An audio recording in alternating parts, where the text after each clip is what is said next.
Bonjour tout le monde, une petite vidéo qui ne faisait pas partie de ma liste de 85 ou 90 thèmes, qui d'ailleurs s'allonge de jour en jour, mais elle m'est venue comme ça, spontanément. Je vous avais déjà parlé de cette question, enfin de cette petite situation.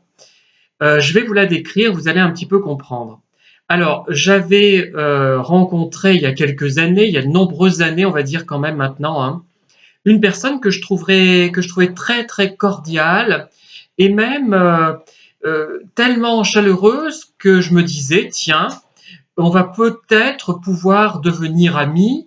Bon, voilà, c'est quelqu'un quand même qui paraît très ouvert, très souriant, très agréable, avec une conversation facile, qui n'était pas très approfondie finalement quand j'y réfléchis, mais qui n'était pas creuse non plus. Et je me disais, tiens, pourquoi pas. Alors, par la suite, j'ai essayé donc de développer cette relation, de rencontrer la personne en question, amicalement, dans des endroits publics, voilà, pour voir ce qu'on pouvait faire, discuter, envisager. Et à chaque fois, malgré des mails chaleureux, malgré des échanges par mail chaleureux, malgré aussi des conversations qui étaient également chaleureuses et vraiment agréables, la rencontre ne se faisait pas, elle n'était pas possible de son côté. Voilà, pourtant c'était quelqu'un qui avait quand même beaucoup de liens amicaux ou autres. Bon, peut-être qu'elle en avait trop, justement, c'est ce que je me suis dit. Et ce qui m'avait aussi frappé, il y avait deux choses qui m'avaient frappé chez elle, en dehors de ces refus de rencontre, c'est que je vais parler d'une personne qui m'avait avoué, mais de but en blanc, comme ça m'avait énormément choqué, ça ne m'avait pas fait rire du tout. Ça peut peut-être pour certains prêter à rire, mais je vois pas en quoi ça peut être drôle. Cette personne me disait qu'elle crachait régulièrement de la nourriture d'un collègue de travail. Voilà. Parce qu'ils mangeaient ensemble apparemment dans une sorte d'endroit collectif où il y avait peut-être des plats communs, je n'ai pas trop compris, je n'ai pas cherché d'ailleurs à approfondir. Et j'en ai parlé à cette personne que je prends en exemple, et ça l'a fait éclater de rire, elle trouvait ça très drôle, très amusant. Bon, je trouvais ça un peu étrange, je me suis dit c'est peut-être moi qui suis trop délicat, qui est trop de respect pour les autres. Et là, je ne parle pas évidemment d'une relation sadomaso consentie. La personne qui avait ce crachat, on va dire, dans sa nourriture, n'était pas consentante, ce n'est pas un plaisir, c'est pas un plaisir sadique ou masochiste. Peu importe, là c'est tout à fait respectable, pourquoi pas. Je dis, il n'y a pas de problème là. C'est autre chose. On est dans un autre registre. Attention, faut pas tout confondre. Tout est une question de contexte et aussi par rapport à certains actes. Ce qui compte, c'est le consentement éclairé des personnes.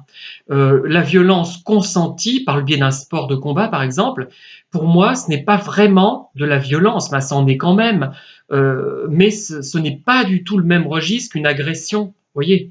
Donc, il y a beaucoup de gens qui confondent, et je dois dire que ça m'inquiète un peu de leur part. Voilà. Autre chose qui m'avait été dite, euh, elle m'avait dit, et elle l'avait répété à plusieurs reprises, moi, quand je rencontre quelqu'un, je le scanne, je la scanne. Là, ça m'avait semblé un petit peu inquiétant. Parce que j'avais l'impression que ce n'était pas tellement sain, que ce n'était pas quelque chose de bienveillant, ou ça avait l'air d'être un automatisme qu'elle décrivait. Et moi, ça m'avait vraiment heurté. L'histoire des crachats et l'histoire du scan, plus les rendez-vous impossibles, alors que tout laissait présager une relation au moins de forte sympathie, au moins peut-être pas amicale avec un grand A, peut-être pas, non, encore que, on va dire amicale avec un petit A peut-être.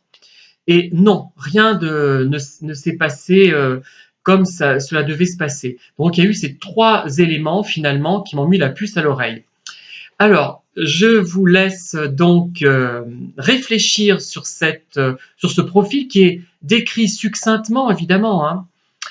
Je dirais aussi que cette personne, j'ajoute un élément, était mariée avec quelqu'un qui avait beaucoup de sensibilité, beaucoup de sens artistique et dont les enfants avaient également, comment dire, une sensibilité assez forte et qui était d'ailleurs un petit peu perturbé, hein, d'après ce que j'ai compris, ce que j'ai entendu dire, hein. Mais bon, faut-il se fier au on dit. Voilà, je vous laisse me dire vos premières impressions sur ce profil succinctement développé. Merci en tout cas de m'avoir écouté. N'hésitez pas à liker, à diffuser et bien sûr, là je vous le demande expressément, à me faire part de vos commentaires. À bientôt, bonne soirée.